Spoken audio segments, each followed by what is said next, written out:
Hello students, myself Mohammad Alam Ansari. आज है polytechnic entrance exam के प्रिपरेशन का डे 8। बच्चों डे 7 तक हमने मोशन और उससे रिलेटेड कॉन्सेप्ट को देखा था। हमने लास्ट वन आपको ग्राफ पढ़ाया था। ग्राफ क्या होता है, ग्राफ में distance time graph, velocity time graph और एक्सेलरेशन टाइम ग्राफ, इन सब की बात हमने की थी। आज हम उन्हीं पर बेस्ड क्वेश्चंस और उसके आगे के कॉन्सेप्ट्स को समझेंगे। तो आज मैं कोशिश करूंगा कि मोशन का ये पूरा चैप्टर कंप्लीट चैप्टर को कवर आउट कर लूं, क्योंकि डे 9 में मुझे केमिस्ट्री पढ़ानी है। तो प्लीज मेरे साथ लास्ट तक बने रहिए। अच्छे अच्छे क्वेश्चंस देखेंगे जो पॉलिटेक्निक एंट्रेंस एग्जाम में पूछे गए हैं, जो पूछे जा सकते हैं, उन क्वेश्चंस पर डिस्कशन करेंगे। तो चलिए शुरू करते हैं आज की ये क्लास। तो बच्चों हमने जो पिछले क्लास में पढ़ा था कि कोई ग्राफ है, उससे रिलेटेड हमने दो बातें याद की थी कि किसी ग्राफ की दो चीजें इंपॉर्टेंट होती हैं। उस ग्राफ का स्लोप क्या है और उस ग्राफ की दूसरी इंपॉर्टेंट बात क्या थी बताओ, उस ग्राफ का ढाल क्या, एरिया क्या है। ठीक है, जैसे मैं ये ग्राफ यहाँ पे प्लॉट किया हुआ हूँ, ध्यान से समझने की कोशिश करिए। इस ग्राफ के बारे में आपके ख्यालात अच्छे होने चाहिए, तभी हम कुछ अच्छा कर पाएंगे। मान लीजिए कि ये वेलोसिटी टाइम ग्राफ है। कौन सा ग्राफ है? वेलोसिटी और टाइम ग्राफ है। ठीक है, एक्स एक्सिस पर हमने टाइम को रिप्रेजेंट किया है, वाई एक्सिस पर वेलोसिटी को रिप्रेजेंट किया गया है। यहाँ पे जो है वो 10 मीटर पर सेकेंड वेलोसिटी है, यहाँ जो है वो 16 मीटर पर सेकेंड वेलोसिटी है। यहाँ पे मैंने टाइम को 4 सेकेंड लिख दिया है। यहाँ मैंने टाइम को जो है वो 10 सेकेंड, ये थोड़ा सा डाउनवर्ड लग रहा है, सीधा कर दें, ये कुछ ऐसे है। ठीक है बच्चों, ये ऐसे जाएगा। अब देखिए यहाँ पे लिखा हुआ है 8 सेकेंड, नहीं 10 सेकेंड, और यहाँ पे लिखा हुआ है 12 सेकेंड, यहाँ पे लिखा हुआ है 30 सेकेंड, ज़्यादा ही लग रहा है, नहीं 24 सेकेंड। ठीक है, अब यहाँ पे मैं एक लाइन ड्रॉ कर दूँ तो यहाँ से यहाँ के जो डिस्टेंस, ये जो पॉइंट है ये 14 सेकेंड पे है, और ये जो मैंने पॉइंट लिख रखा है ये मेरा 20 सेकेंड पे है। ठीक है बच्चों, तो कुछ ऐसा कुछ है इस क्वेश्चन में। थोड़ा सा ध्यान देंगे तो समझ में आएगा हमें। ये 18 कर देता हूँ, चलो कोई बात नहीं। अब यहाँ पे देखो वेलोसिटी ऊपर है तो पॉजिटिव होगी, ये नेगेटिव होगी, -16 मीटर पर सेकेंड। अगर आपको पॉजिटिव नेगेटिव नहीं दिया है, डजंट मैटर, आप जानते भी हैं एक्सेस के ऊपर जाने पर धनात्मक होता है, नीचे जाने पे ऋणात्मक होता है। ये हो गया वेलोसिटी टाइम ग्राफ। ठीक है बच्चों, आपको मैंने बताया था कि वेलोसिटी टाइम ग्राफ से क्या क्या फाइंड आउट कर सकते हैं। पिछले वीडियो लेक्चर में हमने आपको बताया था कि अगर वीटी ग्राफ है तो वीटी ग्राफ का जो स्लोप होता है, जो स्लोप होता है वो क्या बताता है? स्लोप मतलब tan थीटा। tan थीटा क्या बताएगा बताओ? tan थीटा बताएगा change in velocity upon time, यानी कि एक्सेलरेशन बताएगा। और एरिया क्या बताएगा? वेलोसिटी इनटू टाइम क्या बताएगा? डिस्प्लेसमेंट बताएगा। तो यहाँ पे एक क्वेश्चन है जो मैंने बोर्ड पे ड्रॉ कर रखा है, ध्यान से समझने की कोशिश करिए। इस क्वेश्चन में पूछ रहा है कि बताइए कि यहाँ वो यहाँ पे कुछ पॉइंट दे देते हैं, A B C D E F, ऐसे पॉइंट डाउन लिखे हुए हैं। यहाँ पे कुछ और point P Q R S। कहता है O से F के बीच गतिमान वस्तु द्वारा तय की गई दूरी बताओ। दूसरा कहता है O से F के बीच विस्थापन बताओ। ये दो क्वेश्चन है आपके लिए, बहुत इंपॉर्टेंट है। और दोनों क्वेश्चंस को कैसे हैंडल करेंगे तो बहुत इजी वे में समझेंगे बच्चों। अगर आपने पिछली क्लास को नहीं देखा है तो प्लीज पहले पॉलिटेक्निक एंट्रेंस एग्जाम के प्लेलिस्ट से आलम फाउंडेशन क्लासेस यूट्यूब पर टाइप करिए और देखिए पॉलिटेक्निक एंट्रेंस एग्जाम के प्लेलिस्ट से आप जाकर के डे 7 का पूरा साइंस अच्छे से देख लीजिए, तो फिर ज़्यादा आपको बेनिफिशियल होगा ये क्लास। तो चलिए बच्चों, कहता है कि 0 से F के बीच गतिमान वस्तु द्वारा तय की गई दूरी चाहिए। मतलब जो बॉडी मूव कर रही है वेलोसिटी टाइम ग्राफ में, तो वो ये जो पाथ फॉलो कर रही है ये उसके मूवमेंट का ग्राफ है। तो आपसे पूछ रहे हैं कि 0 से F के बीच में चली गई दूरी बताओ। देखो एक कॉन्सेप्ट आपको बताऊं, मैंने बताया था कि दूरी कभी भी शून्य नहीं होती है, ऋणात्मक नहीं होती है, और जो विस्थापन होता है वो शून्य, धनात्मक और ऋणात्मक तीनों हो सकता है। और मैंने अभी बताया कि वीटी ग्राफ का एरिया क्या बताता है। मैंने अभी आपको बताया कि वीटी ग्राफ का एरिया क्या बताएगा, डिस्प्लेसमेंट बताएगा और डिस्टेंस बताएगा। ठीक है, ऐसा नहीं है एकदम कसम खा के मत बैठ जाओ कि सर वेलोसिटी टाइम है तो डिस्प्लेसमेंट ही निकालेंगे, डिस्टेंस तो निकालेंगे ही नहीं। कोई बात नहीं बच्चों, डिस्प्लेसमेंट और डिस्टेंस में बहुत माइन्यूट डिफरेंस है। मैंने बताया था कि डिस्प्लेसमेंट जो होता है ना, वो क्या होता है, इनिशियल और फाइनल पोजीशन पर डिपेंड करता है, और डिस्प्लेसमेंट और डिस्टेंस क्या होता है, उसके पाथ पर डिपेंड करता है। तो अब चलो और इसको सॉल्व करते हैं बहुत जल्दी से। तो क्या करना होगा आपको, जो ग्राफ बन रहा होगा, जो एरिया कवर कर रहा होगा, वो अपने पाथ फॉलोड के द्वारा उस एरिया को ही हम फाइंड करेंगे। तो हम क्या करेंगे, 0 से f के बीच में एरिया निकाल लीजिए। अब आपको यहाँ तो दो बातें समझनी चाहिए कि जैसे ट्राइंगल का एरिया जो होता है वो क्या होता है, किसी त्रिभुज का एरिया क्या होता है बताओ, 1/2 आधार गुणे ऊंचाई बेस इंटू हाइट, यही ना होता है।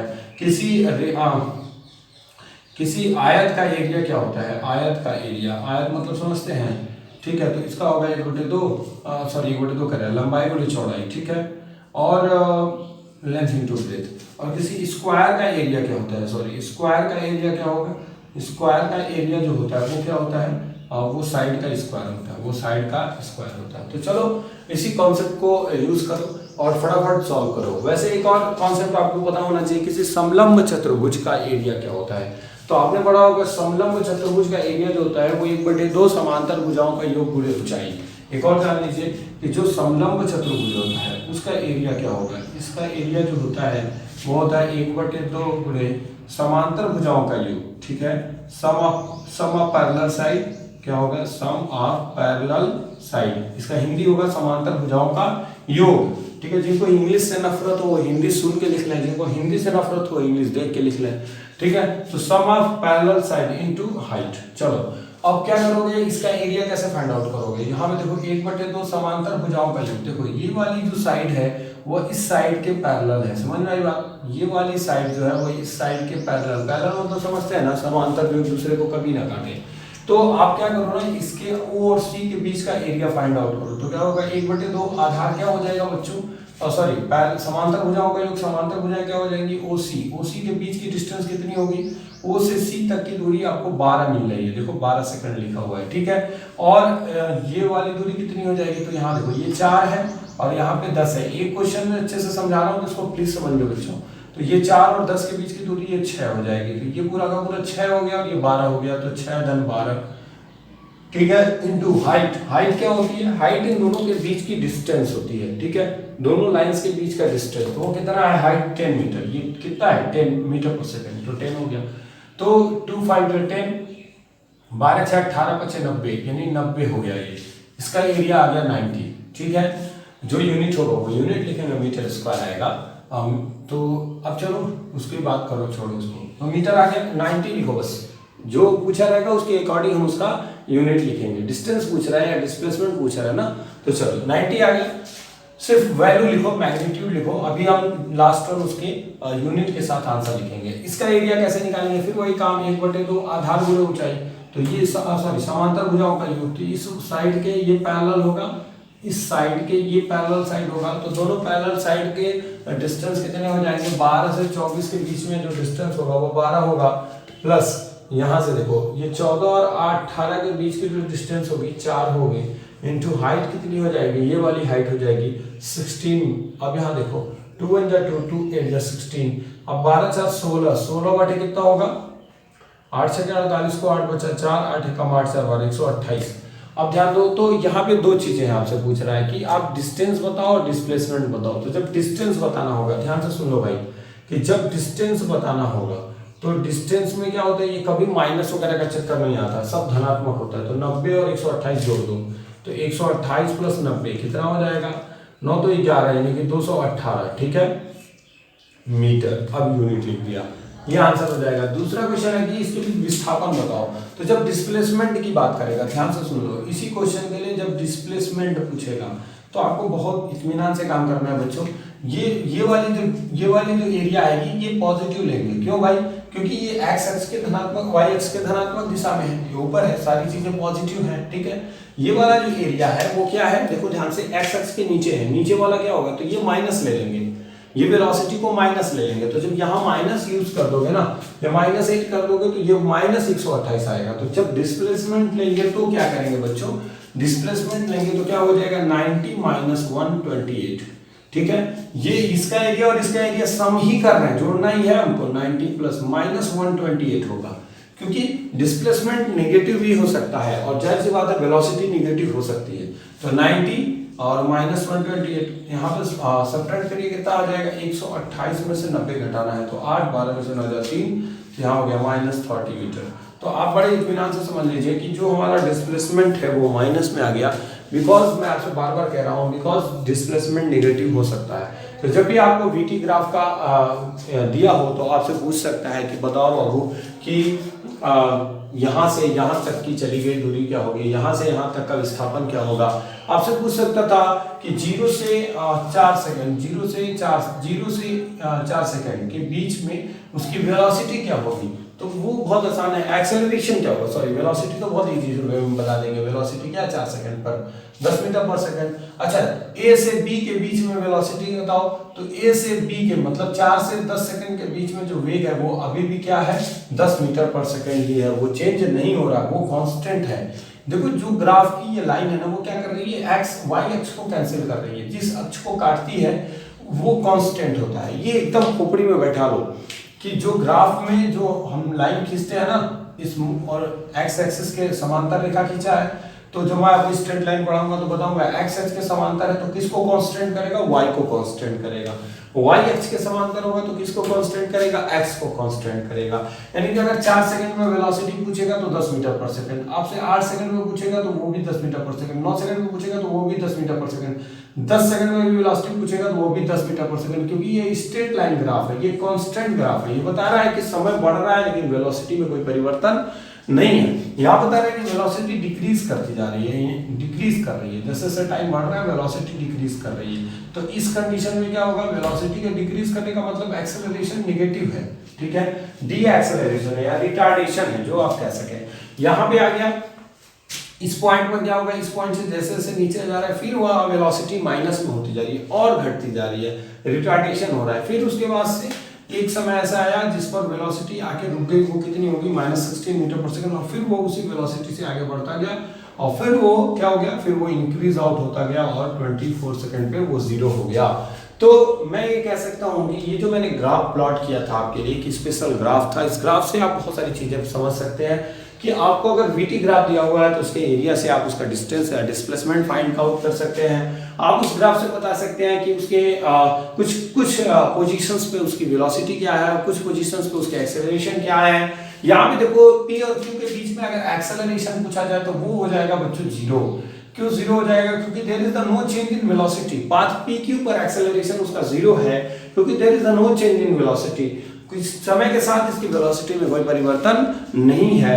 तो ऐसे क्वेश्चंस भी आपसे पूछे जाते हैं, तो प्लीज ग्राफ को बहुत अच्छे से पढ़िए। एक मैंने क्वेश्चन कराया, अभी 3 4 5 ग्राफ पे क्वेश्चंस करा देता हूं ताकि ग्राफ से कोई भी क्वेश्चन आपका गलत ना हो। तो प्लीज इसको पॉज करके नोट करिए। बढ़ते हैं नेक्स्ट क्वेश्चंस की तरफ। चलिए बच्चों, अब मैंने जो क्वेश्चन लिया है वो अपने आप में बहुत ही बेहतरीन क्वेश्चन है और एक यूनिक क्वेश्चन है आपकी इस एग्जाम के लिए, बहुत ही एक यूनिक क्वेश्चन है। इस क्वेश्चन में बहुत सारी बातें हम सीखेंगे, प्लीज मेरे साथ लास्ट तक बने रहिए। मैं आज आपको मोशन का वो हर पार्ट सिखा देने वाला हूँ जिससे आप कहीं भी फंसे ना ग्राफ से रिलेटेड क्वेश्चंस को लेकर के। और बच्चों एक बात मैं आपको कहना चाहता हूँ कि आपकी पढ़ाई सिर्फ पॉलिटेक्निक एंट्रेंस एग्जाम को बीट करने तक सीमित नहीं है। आप इसके बाद भी पॉलिटेक्निक एंट्रेंस एग्जाम में पढ़ने, पॉलिटेक्निक स्कूल में पढ़ने जाएंगे, आप अपनी जूनियर इंजीनियरिंग कंप्लीट करेंगे, तो जहाँ भी आप पढ़ने जाओगे ना तो ये सारी चीज़ें वहाँ काम देंगे। ऐसा नहीं कि आप सिविल में जाओगे तो आपको फिजिक्स नहीं मिलेगा, केमिस्ट्री नहीं मिलेगा या मैथमेटिक्स नहीं मिलेगा। मैथमेटिक्स मिलेगा, वो हायर मैथमेटिक्स, अलग अलग इंटरमीडिएट के मैथमेटिक्स मिलेंगे। फिजिक्स केमिस्ट्री जो पढ़ा रहे हैं ना वो बहुत यूज करेंगे उसमें। तो ऐसा नहीं कि इनको मैं डिटेल में पढ़ा रहा हूँ कुछ चीज़ें तो आपको ये लगना चाहिए कि बस ये हमारा काम नहीं चला रहा है, ये तो हमको ऑफर फंसा रहा है। ऐसा कुछ नहीं बच्चों, मैं आपको बिल्कुल वो चीज़ें बता रहा हूँ जो आपके लॉन्ग लाइफ में हो, आपके लिए बहुत बेहतर हो, ठीक है। तो प्लीज़ वीडियो को लास्ट तक देखिए जिससे आपको ज़्यादा से ज़्यादा बेनिफिट मिल सके। अब यहाँ ध्यान दीजिए, कह रहा है कि 6 सेकंड में आपको विस्थापन बताना है और 14 सेकंड में कुल विस्थापन बताना है। तो ये क्वेश्चन हमारे सामने है बच्चों। अब हम क्या करेंगे, 6 सेकंड में विस्थापन, चूंकि विस्थापन बताने के लिए वेग समय का ग्राफ चाहिए, ये तो वेग समय का ग्राफ है नहीं। कभी कभी क्या करेगा ना, आपको विस्थापन समय का ग्राफ दे देगा और कहेगा वेग समय का ग्राफ होगा। ये ग्राफ बना दिया और कहा कि वेग समय का ग्राफ होगा। तो पहले तो कन्वर्जन ऑफ ग्राफ भी सीख जाएंगे इस क्वेश्चन में, बहुत सारी चीजें सीखने वाले हैं, तो प्लीज ध्यान से देखिए। विस्थापन दिया हुआ है, विस्थापन डिस्प्लेसमेंट टाइम ग्राफ है, डजंट मैटर, कोई प्रॉब्लम नहीं मुझे। 0 से 2 सेकंड के बीच में एक इसने ग्राफ प्लॉट किया है, फिर 2 से 6 सेकंड के बीच में एक अलग कंडीशन दिखाई हुई है, 6 से 12 सेकंड के अंदर, फिर 12 से 14 सेकंड के अंदर अलग अलग कंडीशन दिखाई। मैं इसको नाम दे देता हूँ A B C D। ठीक है बच्चों, अब थोड़ा ध्यान से समझिए। पहले अब क्या करो ना, 0 से A तक, मतलब 0 से 2 सेकंड के बीच में वेग निकाल लो,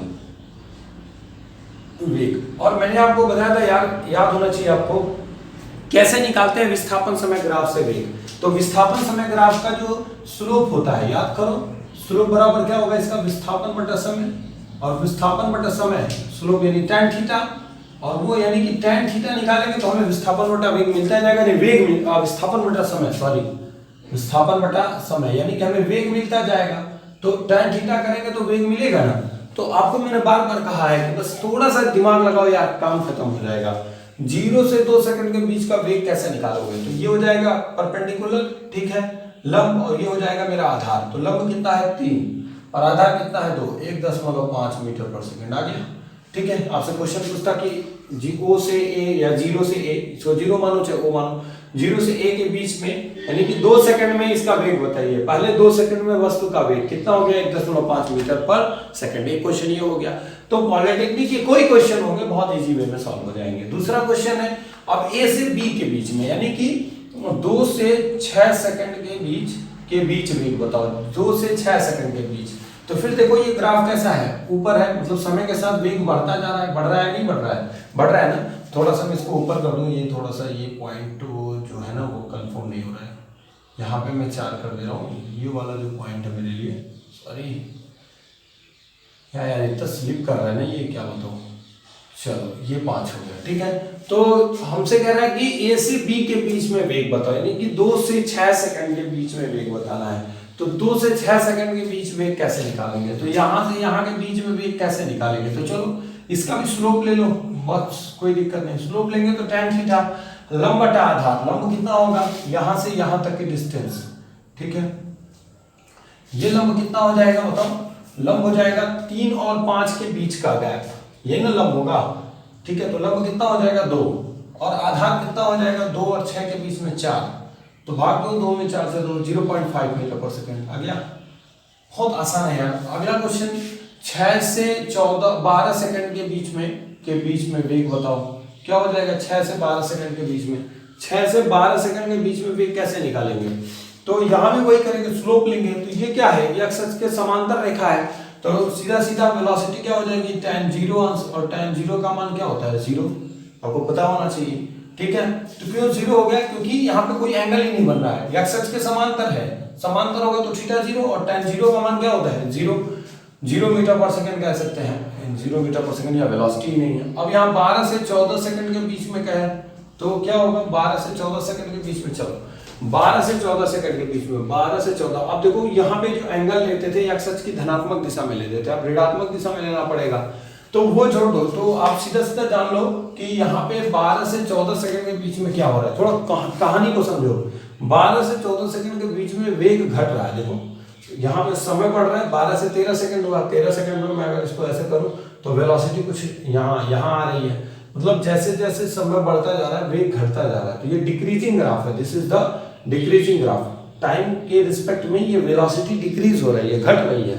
तो 12 से 14 सेकंड के बीच में क्या हो जाएगा, परपेंडिकुलर अपॉन बेस वही लगाएंगे, परपेंडिकुलर 0 से यहाँ तक की पूरी डिस्टेंस क्या हो जाएगी 5, और बेस कितना है मेरे पास, तो बेस कितना है 12 और 14 के बीच का गैप हो जाएगा 2, यानी कि यहाँ वेलोसिटी आ जाएगी 2.5 मीटर पर सेकंड। बस ये पॉजिटिव होगा कि निगेटिव होगा, निगेटिव होगा। क्यों निगेटिव होगा समझ में आया बच्चों, निगेटिव इसलिए हुआ यार क्योंकि यहाँ पे वेलोसिटी क्या हो रही है with respect to time decrease हो रही है, तो यहाँ माइनस लिखने का सीधा सीधा मतलब है कि ये क्या हो गया माइनस लिखने का ये। अच्छा एक बात और समझ लीजिए, आपको यहाँ से 12 और 14 सेकंड के बीच में वेग चाहिए ना, मतलब यहां से यहां के बीच में इसका वेग चाहिए, तो 12 सेकंड पर इसकी वेलोसिटी क्या है 5, चलो 5 माइनस, ध्यान दो, और 14 सेकंड पर इसकी वेलोसिटी क्या है 0, ठीक है। तो जब चेंज इन वेलोसिटी लेते हैं तो फाइनल माइनस इनिशियल लिखते हैं, तो 0 माइनस 5, और चेंज इन टाइम क्या हो जाएगा 14 माइनस 12, 14 माइनस 12, तो ये कितना हो जाएगा,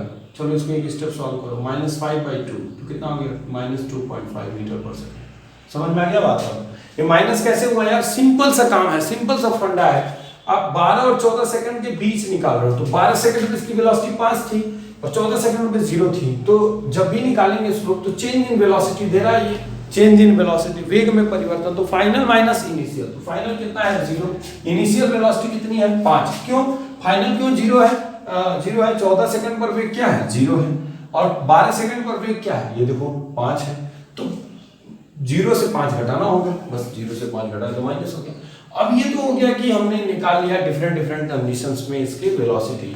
हमारा क्वेश्चन सॉल्व हो जाएगा, प्रथम 6 सेकंड में विस्थापन बहुत आसानी से निकल जाएगा, 6 सेकंड, प्रथम 6 सेकंड में, तो 0 से 2 सेकंड के बीच में वेलोसिटी इतनी है, तो यहाँ पे विस्थापन क्या होता है, विस्थापन वेग गुणे समय, तो वेग कितना है 1.5, और समय कितना है 0 से 2 सेकंड के बीच में 2, तो यहाँ 3 हो गया मीटर, और 2 से 6 सेकंड के बीच में विस्थापन निकाल लो कितना हो जाएगा, वेग कितना है 0.5, और समय कितना है 2 और 4 के बीच में, 6 के बीच में 4, तो ये 2 मीटर हो गया, तो टोटल कितना हो गया 5 मीटर, आ गया आंसर। तो आपसे पूछा है कि प्रथम 6 सेकंड में विस्थापन, यानी कि 0 से यहां तक के बीच का विस्थापन आपसे पूछ रहा है, ठीक है। तो वो तो मैंने बताने के लिए आपको क्या किया, पहले वेलोसिटी निकाला, फिर आपका विस्थापन निकल गया। दूसरा क्वेश्चन है कि 14 सेकंड के बीच कुल विस्थापन, तो देखो बहुत अच्छे से समझ लो, 6 से 12 सेकंड के बीच में वेलोसिटी मूव ही नहीं की है, ठीक है, या ऐसे कह दो कि वेलोसिटी उसकी 0 रही है, ठीक है, या कांस्टेंट रही है, ऐसे आप कह सकते हैं कि उसकी वेलोसिटी क्या रही है कांस्टेंट, उसके वेग में कोई परिवर्तन नहीं हुआ, चेंज इन वेलोसिटी नहीं है। यहां ध्यान दीजिए 6 से 12 सेकंड के बीच में वेग परिवर्तन शून्य रहा है, ठीक है। तो जब चेंज इन वेलोसिटी नहीं हुई है यहाँ पे, चलिए कोई बात नहीं।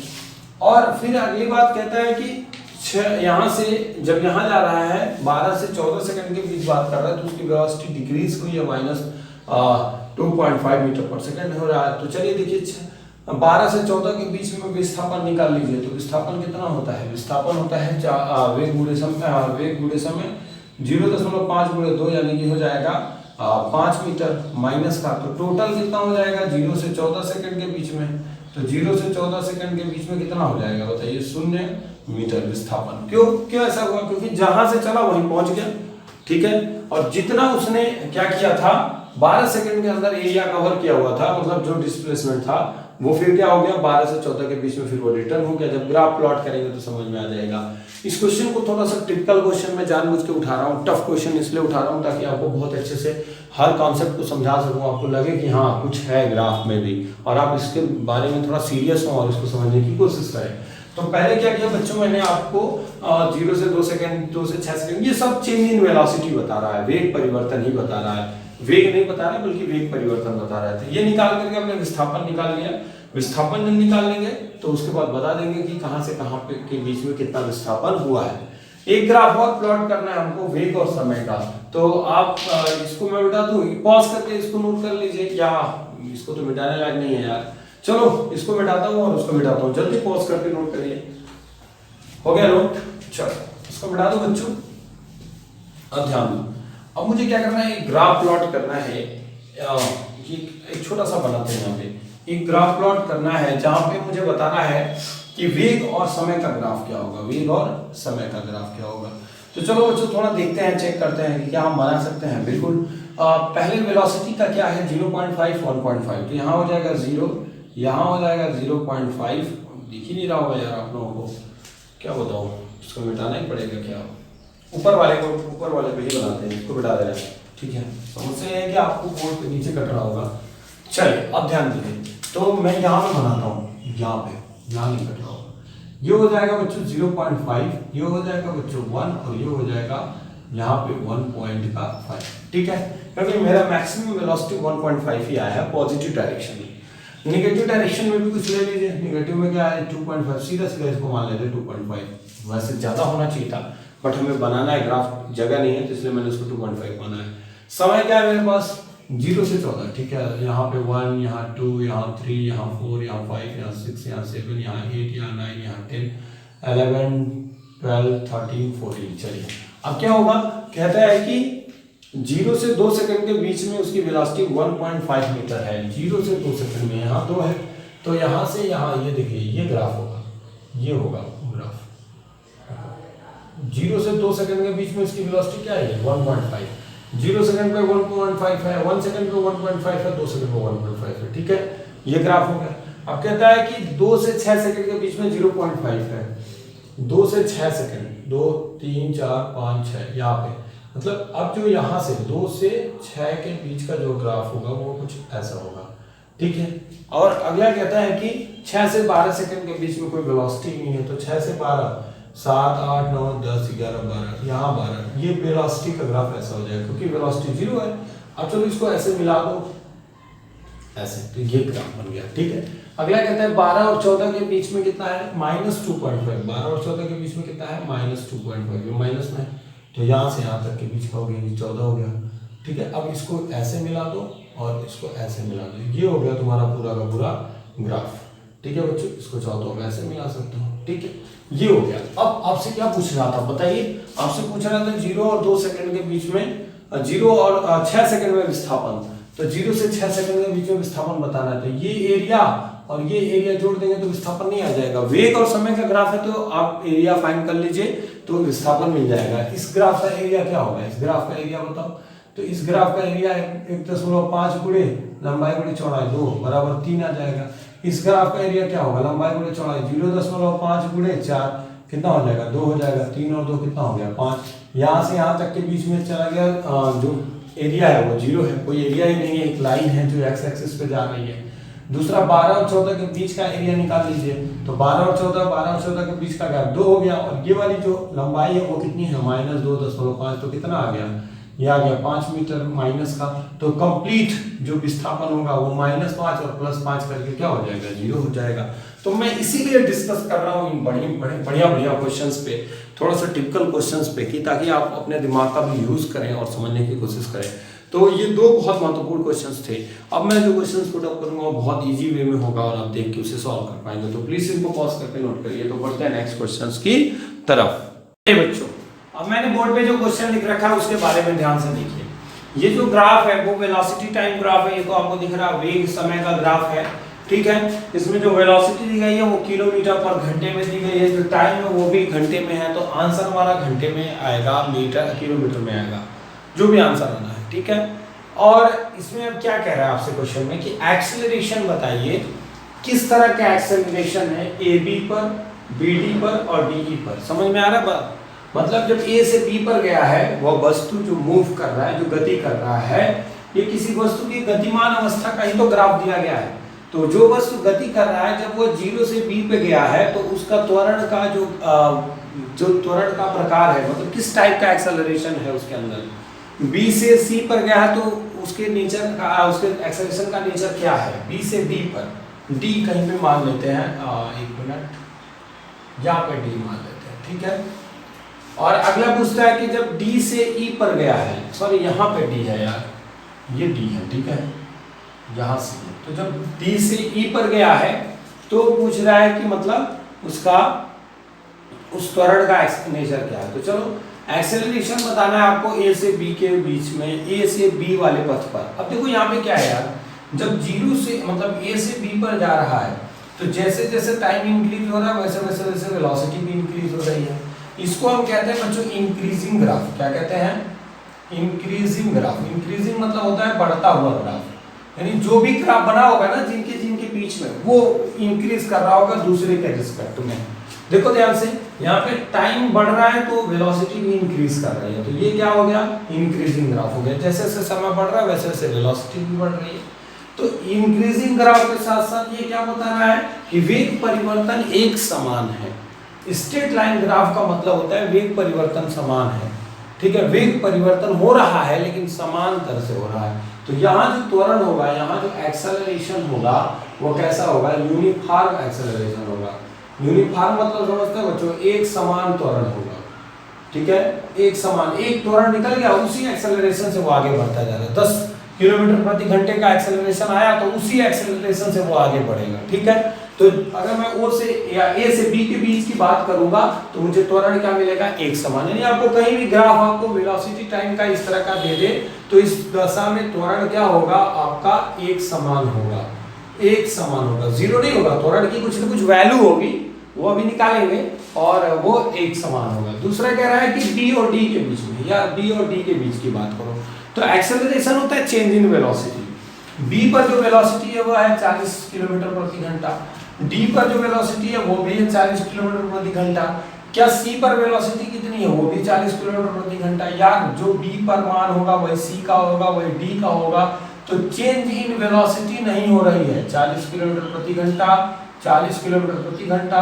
तो बीडी के बीच में क्या हो रहा है, बीडी के बीच में क्या हो रहा है, चेंज इन वेलोसिटी नहीं हो रही है, चेंज इन वेलोसिटी नहीं हो रही है, velocity zero, change in velocity zero. तो एक्सेलरेशन क्या हो जाएगा, तो एक्सेलरेशन जीरो हो जाएगा। यहाँ पे जो एक्सेलरेशन हो जाएगा वो क्या हो जाएगा बच्चों, जीरो हो जाएगा। अब आता है बात की डी और बी के बीच की बात करूं तो डी से बी पर जब जाओगे तब क्या होगा, तो आप देखो डी पर वेलोसिटी है 40 किलोमीटर प्रति घंटा और बी पर जो वेलोसिटी है बी पर वो है जीरो। तो यहाँ जाए ई पर, सॉरी डी से ई पर, यहाँ ई है ना, तो यहाँ 0 मीटर पर सेकंड है, 0 किलोमीटर प्रति घंटा है, 0 किलोमीटर प्रति घंटा। तो यहाँ से देखो 40 से 0 की तरफ बढ़ रहा है, यानी टाइम तो इंक्रीज आउट हो रहा है, बहुत अच्छी बात है। 6 से 7 8 घंटा हो गया, 6 घंटे के बाद 7 घंटा, 7 घंटे के बाद 8 घंटा, लेकिन जो उसकी वेलोसिटी वो डिक्रीज करती जा रही है, ठीक है ना बच्चों। तो वेलोसिटी डिक्रीज करती जा रही है with respect to time, time increase होने के साथ साथ वेलोसिटी डिक्रीज हो रही है। तो इस कंडीशन में क्या होगा, यहाँ भी एक्सेलरेशन पॉसिबल है बिल्कुल, क्योंकि चेंज इन वेलोसिटी हो रही है। बट यहाँ पे जो चेंज इन वेलोसिटी हो रही है वो कैसी हो रही है, निगेटिव हो रही है, क्योंकि आप चेंज फाइनल माइनस इनिशियल करते हो तो एक्सेलरेशन कैसा होगा, निगेटिव होगा। इसको कहते हैं मंदन, मंदन या ऋणात्मक त्वरण, ऋणात्मक त्वरण होगा। क्या होगा, ऋणात्मक त्वरण होगा, रिटार्डेशन बोलते हैं इसको, इंग्लिश में क्या कहते हैं, रिटार्डेशन हो रहा है। तो 3 दशाओं को आपको एक ग्राफ बना दिया था, आपसे पूछा था कि आप बताओ ए बी, बी डी और डी ई पथ पर, ए बी जो हमारा पाथ ए बी है उस पे बताओ, पाथ बी डी पे बताओ, पाथ डी ई पे बताओ, इस ग्राफ ए बी पे बताओ, बी डी पे बताओ, डी ई पे बताओ कि एक्सेलरेशन का नेचर कैसा है। तो हमने डिफाइन किया, एक्सेलरेशन की वैल्यू नहीं निकाली, अभी नेचर बताया कि यूनिफॉर्म है कि जीरो है कि यहाँ पे रिटार्डेशन हो रहा है, ये भी यूनिफॉर्म हो रहा है, ये भी एक समान रूप से घट रहा है, एक समान ऋणात्मक त्वरण है। समझ में आ रही बात, एक समान ऋणात्मक त्वरण है, क्योंकि जो वेग में परिवर्तन है वो देखो एक समान रूप से, स्ट्रेट टाइम ग्राफ है तो एक समान रूप से वो क्या होगा, वेग में परिवर्तन हो रहा होगा। चलो, तो ये जो पहला क्वेश्चन हमने सॉल्व कर लिया। दूसरा है प्रथम 2 घंटे में त्वरण, मतलब 0 से 2, मतलब 2 घंटे के बीच का त्वरण बताना है। तो क्या पढ़े थे बच्चों, वीटी ग्राफ का जो स्लोप होता है ना वो क्या बताता है, एक्सेलरेशन बताता है। तो एक्सेलरेशन इन 0 to 2 सेकंड क्या हो जाएगा, change in velocity upon time. तो चेंज क्या हो जाएगा, 40 minus 0 final minus initial, 2 minus 0 तो 40 बटा 2 यानी कितना हो गया, 20 मीटर पर सेकंड, सॉरी मीटर नहीं होगा, किलोमीटर प्रति घंटे का स्क्वायर, ठीक है। तो जो एक्सेलरेशन आएगा 0 से 2 सेकंड के बीच में वो कितना आ जाएगा बच्चों, 20 किलोमीटर प्रति घंटे का स्क्वायर। दूसरा कह रहा है कि अगले 2 घंटे में त्वरण, अगले 2 घंटे का मतलब 2 से 4, 2 से 6 नहीं, ये ध्यान देना यार, 2 से 4 के बीच में, यहाँ से यहाँ के बीच में त्वरण। तो यहाँ त्वरण कैसे निकालोगे बताओ, यहाँ जो एक्सेलरेशन निकालोगे 2 से 4 सेकंड के बीच में कैसे निकालोगे, या चेंज इन वेलोसिटी चाहिए, यहाँ भी 40 किलोमीटर प्रति घंटा ही स्पीड है, तो चेंज इन वेलोसिटी 0 हो गई, अपॉन टाइम 2 हो गया, तो आंसर फिर क्या आ गया, 0 किलोमीटर प्रति घंटा, कोई एक्सेलरेशन नहीं होगा। वही मैंने बताया था कि एक्सेलरेशन क्या होने वाला है, 0 होने वाला है। अगला कह रहा है कि अंतिम 2 घंटे में, लास्ट 2 आवर्स में, तो लास्ट 2 आवर कौन कौन से हो गए, 6, 7 और 8, यहाँ इसके बीच के बीच पूछ रहा है आपसे। तो यहाँ एक्सेलरेशन कैसे निकालोगे, ये स्लोप निगेटिव डायरेक्शन में जा रहा है, चलो मैं बताता हूँ कैसे आएगा। एक्सेलरेशन क्या हो जाएगा, थोड़ा सा इधर उधर हो जाता है ना, आप मेरे काम पे ध्यान दिया करो बच्चों, आपका दिमाग इधर उधर बटा तो फिर कहानी खत्म कि सर कहाँ से क्या लिख दिए। तो इसके मतलब डीई पाथ पर हम निकालेंगे value of acceleration 6 to 8 second के बीच में। चलो तो क्या होगा, चेंज इन वेलोसिटी, यहाँ पे कितना है 40, यहाँ 0, तो 0 माइनस 40 क्योंकि फाइनल माइनस इनिशियल करना है, अपॉन क्या हो जाएगा 8 माइनस 62 कर दो, तो यहाँ पे क्या होगा -20 किलोमीटर पर आवर स्क्वायर। तो क्या हो गया, देखो एक्सेलरेशन ऋणात्मक हो गया और कांस्टेंट हो गया, ऋणात्मक है लेकिन क्या है, कांस्टेंट है, हर घंटे में उसके जो वेलोसिटी में चेंज है वो क्या है 20 किलोमीटर पर आवर के स्क्वायर के एक्सेलरेशन के इक्वल है। अगला कह रहा है क्वेश्चन टोटल डिस्टेंस बताओ। अच्छा बच्चों, टोटल डिस्टेंस कैसे फाइंड आउट करते हैं, तो क्या मैं क्वेश्चंस के 3 पार्ट मिटा सकता हूं, इनको मिटा सकता हूं। चलो अब टोटल डिस्टेंस कैसे निकालते हैं, टोटल डिस्टेंस निकालने के लिए हमने आपको बताया था कि एरिया कवर जो कर रहा है वही होगा, वीटी ग्राफ का एरिया निकाल लो, वीटी ग्राफ का एरिया, और बहुत आसान है दोस्त एरिया निकालना, 1/2, पहले एक ट्रायंगल बन रहा है, देखो यहां से यहां के बीच में एक ट्रायंगल बन रहा है, ये एरिया आप इसी का फाइंड करोगे ना, तो ये एक ट्रायंगल बनाएगा, तो क्या होगा 1/2 बेस इनटू हाइट, बेस हो जाएगा 2 और हाइट हो जाएगा बच्चों 40 प्लस, अब देखो इसके बाद ये जो ग्राफ ये बीडी वाला जो पाथ है वो जो एरिया बना रहा है वो कोई आयत है, रेक्टेंगल है, तो क्या बन जाएगा इसका एरिया क्या होगा 2 और 6 के बीच में 4 हो जाएगा, और ये कितना हो जाएगा 40, तो 40 गुणे 4 हो जाएगा। बोलो बच्चों जल्दी जल्दी बताओ, 1/2 अगले वाले कंडीशन पे पढ़ते हैं, अगले वाले कंडीशन में बी और डी के बीच का एरिया बताओ, तो यहाँ पे जो बीडी ग्राफ के द्वारा घिरा हुआ क्षेत्रफल होगा वो ये हो जाएगा, और ये होगा 1/2 आधार गुणे ऊंचाई, आधार हो जाएगा 2 और ऊंचाई हो जाएगी मेरी 40, ये 2 से 2 स्वाहा, फिर ये 2 से 2 स्वाहा, 40 प्लस 4 4 16 160 प्लस 40 तो कितना हो गया 40 40 80 और 8 6 14 240 मीटर, 240 किलोमीटर होगा, ठीक है ये आ गया। दूसरा क्वेश्चन है कि औसत चाल बताओ, औसत चाल क्या होता है, एवरेज स्पीड कैसे निकालते हैं बच्चों, एवरेज स्पीड निकालना बड़ा आसान काम है, एवरेज स्पीड कैसे निकालेंगे, तो वी एवरेज जो होगा वो होता है total distance upon total time, तो टोटल डिस्टेंस क्या आ गया 240 किलोमीटर, टोटल टाइम कितना हो गया 0 से 8 के बीच में कितना हो गया 8 सेकंड 8 आवर हो गया, तो कितना हो गया 8 3 के 24 30 किलोमीटर प्रति घंटा। तो इस तरह से मैंने आपको 3 ग्राफ पढ़ाए और बहुत ही शानदार ग्राफ पढ़ाए जिनका अपने आप में अद्भुत क्वेश्चंस थे और बहुत बेस्ट क्वेश्चंस थे अकॉर्डिंग टू मी। मैं कोशिश किया हूँ कि आपको बेस्ट दे सकूँ, आप खुद जज कर सकते हैं कि बढ़िया रहा है कि नहीं रहा। अगर मेरा ये ग्राफ का जो सेक्शन है जो मैं आपको पढ़ा रहा हूँ अगर बहुत बेस्ट लग रहा हो तो प्लीज़ मेरे चैनल को लाइक शेयर और सब्सक्राइब करिए, कमेंट करके बताइए कि मेरा ये वीडियो आपको कैसा लग रहा है। तो चलिए पॉज करके जल्दी नोट करिए तो कुछ और बातें करते हैं।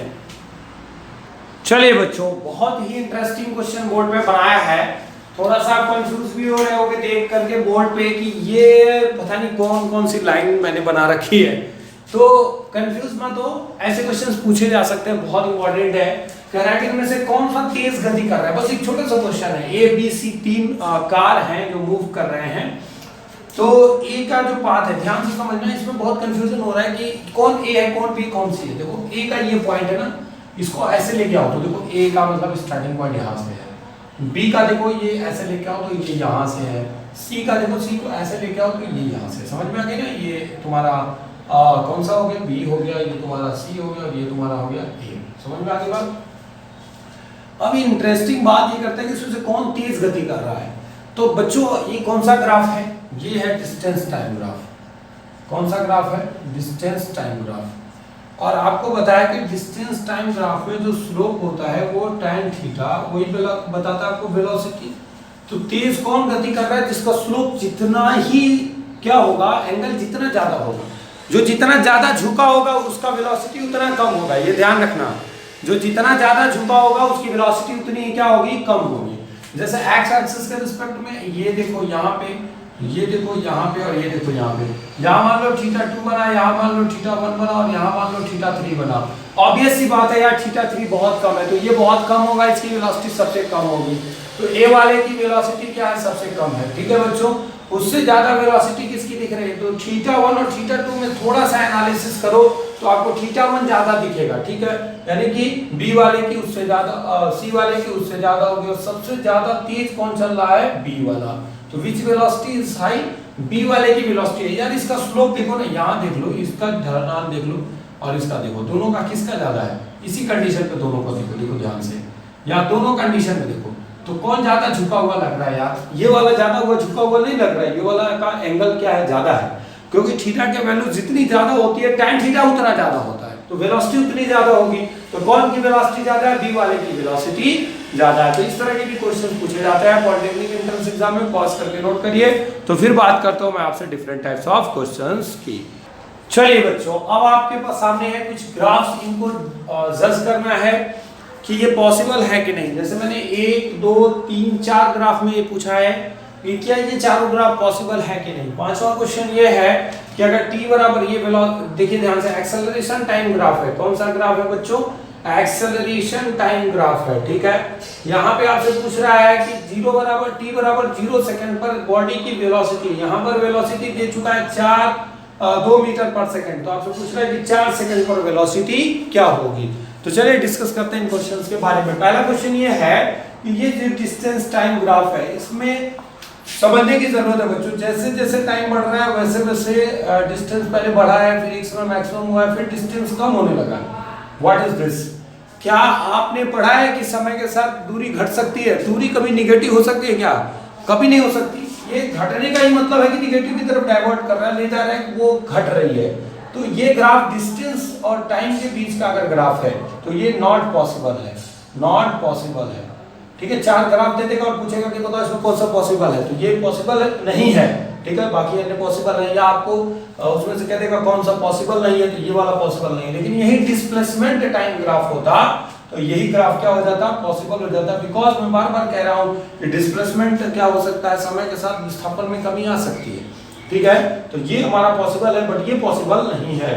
तो ये ग्राफ क्या है? पॉसिबल है, ठीक है। अभी हम कई कंडीशन बताएंगे, अभी आगे जब इक्वेशन ऑफ मोशन पढ़ा देंगे। तो यहाँ देखिए ध्यान से, ये ग्राफ पॉसिबल है कि नहीं? बड़ा आड़ा तिरछा सा ग्राफ है, टेढ़ा मेढ़ा बना दिया, पता नहीं कैसे क्या बना देते हैं सर। कोई बात नहीं बच्चों, देखो ध्यान से, कह रहा है कि समय के साथ वेलोसिटी बढ़ रही है, फिर वेलोसिटी टाइम ग्राफ है, ध्यान दीजिएगा। तो यहाँ पे वेलोसिटी मैक्सिमम हुई, फिर धीरे धीरे घटती गई, फिर 0 हुई, फिर नेगेटिव हुई, फिर मैक्सिमम की तरफ बढ़ रही है। बिल्कुल ये पॉसिबल है, वेलोसिटी पॉजिटिव, नेगेटिव और 0 तीनों हो सकता है। ये सबसे इंटरेस्टिंग ग्राफ है, मजेदार ग्राफ है। बताइए क्या ये ग्राफ पॉसिबल है बच्चों? बताओ, जल्दी बताओ। तो देखो ये ग्राफ क्यों पॉसिबल नहीं है? इसलिए नहीं पॉसिबल है क्योंकि देखो यहाँ पे अगर मैं एक परपेंडिकुलर ड्रॉ करूं तो एक फिक्स टाइम पर इसकी वेलोसिटी कुछ और है और उसी टाइम पर इसकी वेलोसिटी कुछ और है। एक बॉडी की वेलोसिटी एक टाइम पर दो ठो रिप्रेजेंट करना ये पॉसिबल नहीं है। एक गाड़ी जो है ना वो 12 बजे 40 किलोमीटर प्रति घंटे की रफ्तार से तथा 80 किलोमीटर प्रति घंटे की रफ्तार से चल रही थी। व्हाट इज दिस यार? एक टाइम पर उसकी वेलोसिटी कोई एक ही होगी ना, एक फिक्स वेलोसिटी होगी ना। वो घटा सकते हो, बढ़ा सकते हो with respect to time. Time बढ़ाओगे तो वेलोसिटी चेंज हो सकती है, बट आप ये करो कि 12 बजे उसकी रफ्तार 80 किलोमीटर प्रति घंटा थी और 12 बजे उसी टाइम पर उसकी रफ्तार 120 किलोमीटर प्रति घंटा थी। ये क्या मजाक है? तो ये पॉसिबल नहीं हो सकता, ये ग्राफ नॉट पॉसिबल है, ठीक है, नॉट पॉसिबल। क्योंकि एक ही टाइम पर ये क्या कर रहा है, वेलोसिटी के दो वैल्यू दे रहा है, ठीक है, जो कि गलत है। अगला वाला जो क्वेश्चन है बहुत अच्छा है, बहुत शानदार है, बहुत मस्त है। इस क्वेश्चन में क्या बताना है आपको? एक्सेलरेशन, अच्छा सॉरी वेलोसिटी। तो चलो भाई वीटी ग्राफ आपने पढ़ा था, एटी ग्राफ का एरिया, एक्सेलरेशन टाइम का जो एरिया होता है वीटी ग्राफ, एटी ग्राफ का त्वरण समय ग्राफ का जो एरिया होता है वो क्या बताता है बच्चों? वेग परिवर्तन। तो डेल्टा v बराबर 1/2 आधार गुणे ऊंचाई, आधार क्योंकि त्रिभुज बन रहा है, आधार कितना हो जाएगा 4, ऊंचाई कितनी हो जाएगी मेरे लिए? ये 4 यहाँ भी है, बहुत अच्छे। डेल्टा v क्या होता है? v final minus v initial बराबर 1/2। अच्छा ये कैंसिल कर लो यार, 2 चौको 2 दूना 4, 4 दूना 8 आ गया, ठीक है। तो v फाइनल चाहिए तुमको और v इनिशियल कितना है भाई? 0 सेकंड पर इसका v कितना दिया है? 2 बराबर 8। तो v फाइनल कितना हो गया? 10 मीटर प्रति second. This is the answer of this question. तो पॉज कर लीजिए इन क्वेश्चंस को। तो चलिए अब शुरू करते हैं इसके आगे। मैंने अभी तक आपको पढ़ाया था distance, displacement, acceleration, velocity, speed, average acceleration, average velocity. इन पे क्वेश्चंस करेंगे पर उससे पहले हम पढ़ते हैं इक्वेशंस ऑफ मोशन। तो जल्दी इनको पॉज करके नोट करिए तो बताता हूं what is the equation of motion. चलिए बच्चों अब हम बात करेंगे इक्वेशन ऑफ मोशन की। गति के जो 3 समीकरण हैं वो मोस्टली हमको पहले से पता भी है, हम लोग जानते हैं v बराबर u प्लस at। दूसरा हमने पढ़ा है s बराबर ut plus half at square. तीसरा हमने पढ़ा है v स्क्वायर बराबर u स्क्वायर प्लस 2s। दोस्तों जो कंडीशंस है ना इनके, उन्हीं पर क्वेश्चंस बनेंगे। जो क्वेश्चंस बनेंगे वो नॉर्मल पे नहीं बनेंगे, कंडीशंस पे क्वेश्चन ज्यादा बनेंगे। ये पहले समझ लें कि v क्या है। v जो है वो अंतिम वेग है, ठीक है, फाइनल वेलोसिटी है। u जो है वो प्रारंभिक वेग है। जिनको अंग्रेजी जानना हो मेरी बातों को सुन के लिख लें। अंग्रेजी मतलब इसका जो इंग्लिश वर्ड होगा, प्रारंभिक मतलब इनिशियल वेलोसिटी, a मतलब एक समान त्वरण, कांस्टेंट एक्सेलरेशन की बात कर रहे हैं यहाँ पे, और t का मतलब तो आप समझ ही रहे हैं, टाइम है, समय है, और s मतलब दूरी या विस्थापन का ही, ठीक है, दूरी या विस्थापन जो भी हम कह सकते हैं, ठीक। तो ये तो बात हो गई इक्वेशन ऑफ मोशन की। फिर इनको अगर अंडर ग्रेविटी बात करते हैं तो जहां s होता है वहां h लगाते हैं, और जहां a होता है वहां g लगाते हैं। ग्रेविटी गुरुत्व की बात कर रहे हैं, ग्रेविटेशनल एक्सेलरेशन की बात कर रहे हैं। ये लीनियर एक्सेलरेशन है, और ग्रेविटेशनल एक्सेलरेशन मतलब कोई वस्तु ऊपर जा रही होगी, नीचे आ रही होगी, उस दशा में क्या करना है। ध्यान से मेरी बात सुनिए, जो मैं कॉन्सेप्ट सिखा रहा हूँ उसी पे क्वेश्चन है यार, इसलिए थ्योरी को अच्छे से पढ़ो ना। बार बार कह रहा हूँ कि if you have no idea about your conceptual knowledge then you can not be crack any competitive examinations. समझ रहे हैं, मैं भी इंग्लिश इसलिए बोलता हूँ कि आपको लगे कि मैं भी पढ़ा लिखा इंसान हूँ। यदि आप अगर कॉन्सेप्ट को अच्छे से नहीं जानते हैं, उसके सिद्धांत, उसके नियम, उसके कानून को अच्छे से नहीं समझ रहे हैं, ठीक है, तो फिर आप कोई भी दुनिया में कितना भी सवाल लगा लीजिए, आप एग्जामिनेशन को क्रैक नहीं कर सकते। हो सकता है कि उस क्वेश्चन को कुछ और तरीके से घुमा दे, तो आपको कॉन्सेप्ट नहीं पता रहेगा तो आप शहीद हो जाएंगे। क्वेश्चंस की तरह क्वेश्चंस कभी कभी नहीं भी पूछे जाते हैं, तो प्लीज आप अच्छे से समझिए। तो equation of motion under gravity में जहां s होगा वहां h, जहां a होगा g। ग्रेविटी मतलब हाइट, ऊपर जाएगा या नीचे आएगा, तो वहां हाइट लेंगे। डिस्टेंस को वहां कैसे मेजर करेंगे, हाइट के रिस्पेक्ट में। एक्सेलरेशन को ग्रेविटी के रिस्पेक्ट में मेजर करेंगे। पहला इक्वेशन जो होता है वो हो जाएगा v बराबर u प्लस gt। दूसरा इक्वेशन हो जाएगा h equal to half gt, half h equal to ut plus half gt square हो जाएगा, ठीक है। और तीसरा हो जाएगा v square equal to u square plus 2gh। ये बातें हो जाएंगी, ठीक है बच्चों। अब ध्यान से मेरी बात सुन लीजिए। यहाँ पे जो कंडीशंस मैं बताने जा रहा हूँ वो बहुत धुआंधार कंडीशंस है और बहुत शानदार ट्रिक्स हैं मेरे द्वारा दिए गए। तो कंडीशंस में पहली बात करें, जब वस्तु क्या हो, विरामावस्था से गति प्रारंभ करे। किस अवस्था से, विरामावस्था से। विरामावस्था मतलब रेस्ट, ठीक है। विरामावस्था से गति प्रारंभ करे, तो जब विरामावस्था से गति प्रारंभ करेगा, रेस्ट से मूव करेगा, तो इनिशियल वेलोसिटी 0। समझ में आई बात, u 0 कर लोगे। दूसरा कंडीशन कहेगा कि जब वस्तु का वेग समय के साथ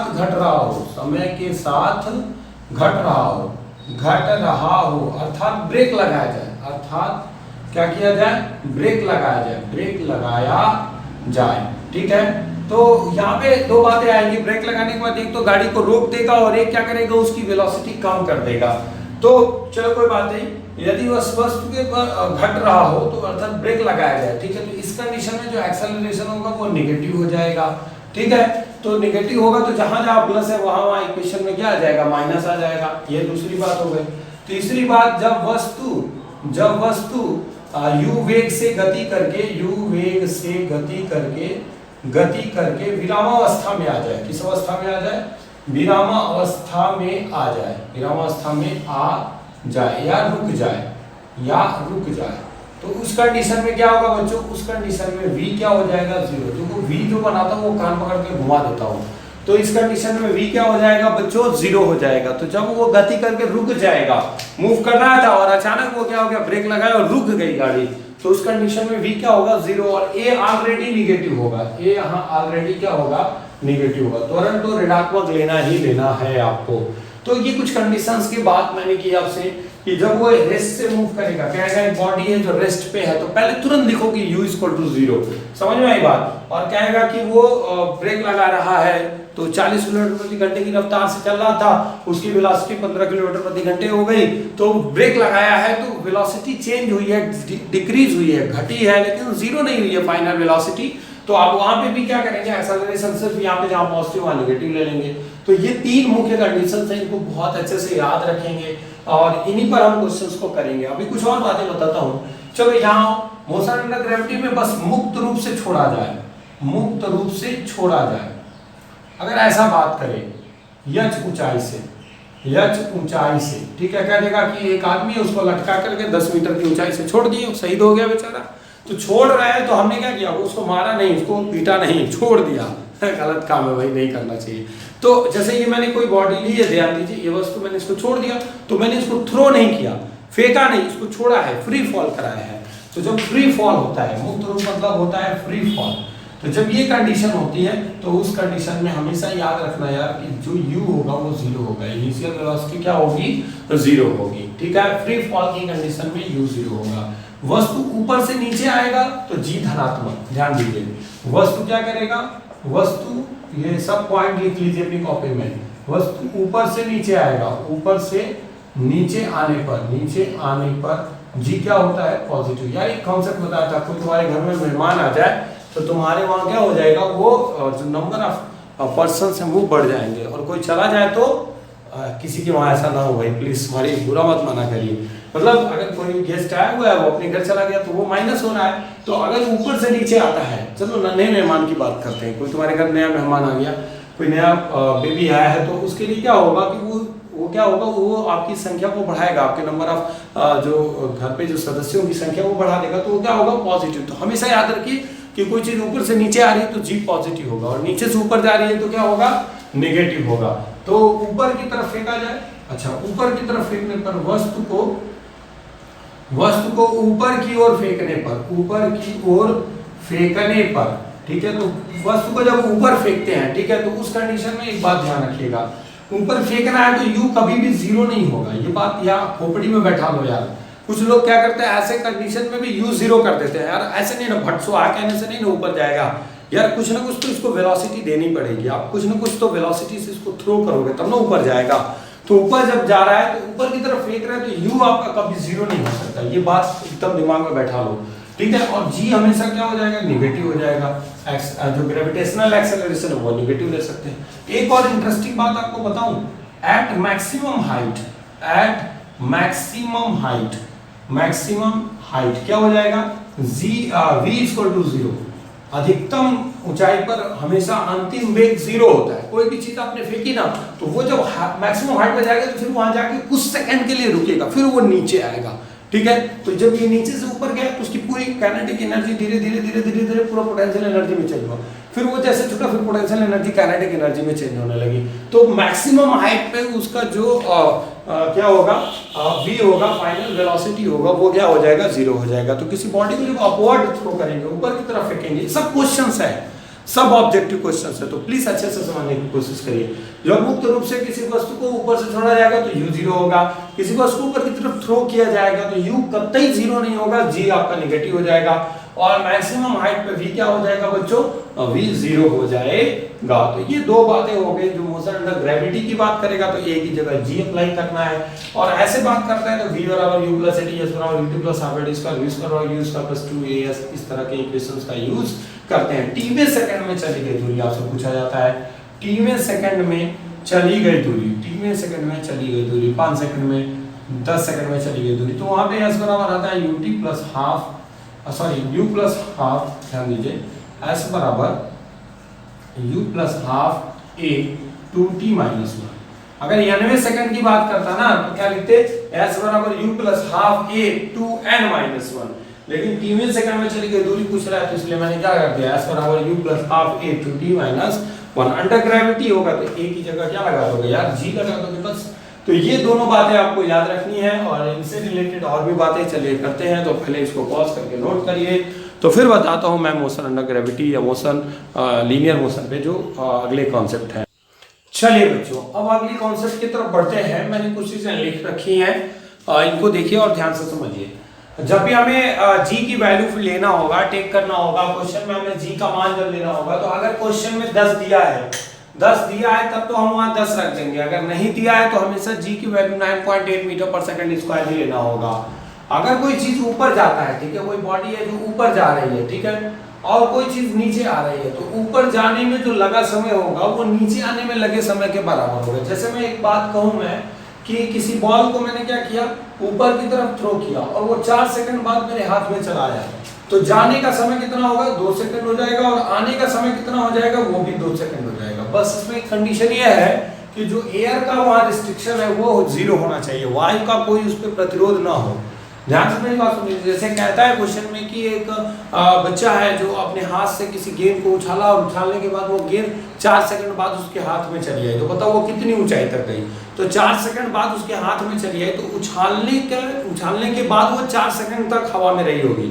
तो जाने का समय 2 सेकंड और आने का समय कितना हो गया, 2 सेकंड। यानी कि अगर वायु का कोई रिस्ट्रिक्शन नहीं है, वायु का कोई भी प्रतिरोध नहीं लग रहा उस बॉडी पे, तो वहां याद रखना है कि जो जाने का समय लगेगा वही आने का समय लगता है। दूसरी बात कह रहा है कि इसी कंडीशन में वायु का घर्षण नगण्य अगर है तो किसी वस्तु को ऊपर की तरफ जाती हुई, मान लीजिए कोई चीज है, ठीक है, कोई एक बॉल नीचे की से फेंका, कोई बच्चा ऊपर से चला के मार रहा है, दोनों के दोनों, तो ऊपर से जाती हुई देखो किसी कोई वस्तु जो ऊपर की ओर जा रही है, तो किसी बिंदु पर ऊपर की ओर जाती हुई वस्तु का वेग, और उसी बिंदु पर एक पॉइंट यहाँ पर P मान लिया, ये नीचे की तरफ आ रही है और ये ऊपर की तरफ जा रही है, तो इस पॉइंट पर जो इसकी वेलोसिटी होगी और इस पॉइंट पर जो इसकी वेलोसिटी होगी, इस A वाले की, ठीक है, वो दोनों आपस में बराबर होगी। तो VA बराबर क्या करेंगे, VB। ये ध्यान रखना है कि किसी बिंदु पर ऊपर की तरफ जाती हुई वस्तु का वेग, ऊपर की तरफ जा रही है किसी पॉइंट पर हम कंसीडर करेंगे, और उसी बिंदु पर नीचे की तरफ आती हुई वस्तु का वेग आपस में बराबर होता है। यहाँ भी कंडीशन है कि वस्तु का जो है वायु का प्रतिरोध क्या होना चाहिए, नगण्य होना चाहिए। वैसे हमें मिलेगा ही ये कंडीशन। अगला जो इंटरेस्टिंग टॉपिक आज मैंने शुरू किया है, इसमें एक नया चीज, वो है यूनिफॉर्म सर्कुलर मोशन। कोई चीज क्या करे, एक निश्चित बिंदु को केंद्र मान करके उसके चारों ओर राउंड करे, तो वो क्या कहलाएगा, एक समान वृत्तीय गति कहलाएगा। इस कंडीशन में जो उसकी चाल होगी, ठीक है, वो क्या हो जाएगी 2πr/t, ठीक है, और उसका जो त्वरण होगा, एक्सेलरेशन होगा, इसको कहते हैं अभिकेंद्र त्वरण। ध्यान से समझ लीजिए, क्योंकि ये त्वरण हमेशा सेंटर की तरफ लगता है, जो एक्सेलरेशन होगा ना वो सेंटर की तरफ होगा, तो इसको कहते हैं अभिकेंद्र त्वरण। वो होता है v²/r। यहाँ पे एक बात समझ लीजिए, जब ये सर्कुलर पाथ पे मूव करेगा तो इसकी वेलोसिटी का मैग्नीट्यूड तो नहीं चेंज होगा, बट उसके डायरेक्शन हमेशा चेंज होते जाएंगे। और इस कंडीशन में बच्चों एक बात ध्यान रखिएगा, उसमें एक एंगुलर एक्सेलरेशन आएगी, एंगुलर वेलोसिटी आएगी, वो आएगी ओमेगा। वो कितनी होती है, v/r। देखिए वेग बटा जो उसका रेडियस है वो हो जाएगा, ठीक है। तो यूनिफॉर्म सर्कुलर मोशन के लिए मैंने बताया। एक बहुत ही इंपॉर्टेंट बात जो आप बचपन से सीखते आए हैं, किलोमीटर प्रति घंटा को अगर मीटर प्रति सेकंड में चेंज करना है तो 5/18 से गुणा करना होगा। जैसे आपसे कह दें कि किसी गाड़ी की रफ्तार 72 किलोमीटर प्रति घंटा है, तो आप क्या लिख सकते हैं इसको, 72 × 5/18। अब ये हो जाएगा मीटर प्रति सेकंड में, ठीक है। यानी किलोमीटर प्रति घंटा में हमने 5/18 से गुणा कर दिया तो मीटर पर सेकंड में चेंज हो गया। 18 × 72 यानी कि 20 मीटर प्रति सेकंड ये रफ्तार से कोई वस्तु चल रही है। मीटर प्रति सेकंड में है तो उसमें 18/5 से गुणा कर देंगे तो किसमें चेंज हो जाएगा, किलोमीटर प्रति घंटा में चेंज हो जाएगा। तो ये रहा कॉन्सेप्ट पूरा का पूरा मोशन से रिलेटेड। मोशन में इक्वेशन ऑफ मोशन के जो क्वेश्चन सॉल्व करने होते हैं, ध्यान से सुन लीजिए मेरी बात। आपको पहले देखना होता है कि व्हाट इज द गिवन, ठीक है, समझ लीजिए क्वेश्चंस में आपको क्या क्या दिया हुआ है, पहले वो डाटा राइट करिए और फिर देखिए कि जो पूछ रहा है और जो दिया है क्या इन सब में कोई संबंध हमने पढ़ा है, और फिर उसके बाद चूज करिए कि कौन सा इक्वेशन यूज होगा। अब आप सोचेंगे सर ये तो करने में पूरा समय लग जाएगा, यार यही करने में समय नहीं लगेगा, क्योंकि यहाँ गलती होने के चांसेस बिल्कुल नहीं है। आपको क्या करना होगा, सिंपल सी बात है, जैसे आपको क्वेश्चन में ये मैं बता सकता हूँ, जैसे आपके क्वेश्चन में ए दिया है, बी दिया है, यू दिया है, आपसे टी पूछ रहा है, तो आपको ये ध्यान देना होगा कि क्या क्या गिवन है और क्या अननोन है, और इनके बीच का कोई रिलेशन पड़ा है क्या। यस पड़ा है, v = u + at। देखो ये नोन है, ये नोन है, और ये हमारे लिए भी नोन है और ये अननोन है, मतलब ये तीनों जानते हैं, ये नहीं जानते तो आराम से हल हो जाएगा। तो हमेशा याद रखना है कि इक्वेशन ऑफ मोशन के क्वेश्चन आपको दिए जाएं तो दिमाग लगाइएगा, कॉन्सेप्ट को समझिएगा, और मैं ट्रिक के साथ आऊंगा अगले वीडियो में जो इक्वेशन ऑफ मोशंस पे होंगे। बहुत ही शानदार शानदार क्वेश्चंस कराऊंगा आपको, और फिर शुरू करूंगा केमिस्ट्री का कोई नया चैप्टर। तो प्लीज़ मेरे वीडियो को लाइक करिए, शेयर करिए और सब्सक्राइब करिए। आज के लिए बस इतना ही बच्चों, अगले वीडियो के लिए तैयार रहिए। अगले वीडियो में मैं मोशन के क्वेश्चंस कराऊंगा और शुरू करूंगा सबसे इंटरेस्टिंग चीज जो मेरा फेवरेट सब्जेक्ट है वो है केमिस्ट्री। मैं उसको आपको पढ़ाऊंगा और एकदम खेलते खेलते हम केमिस्ट्री सीखेंगे। तो चलिए अगले वीडियो लेक्चर में मिलते हैं, तब तक के लिए थैंक यू।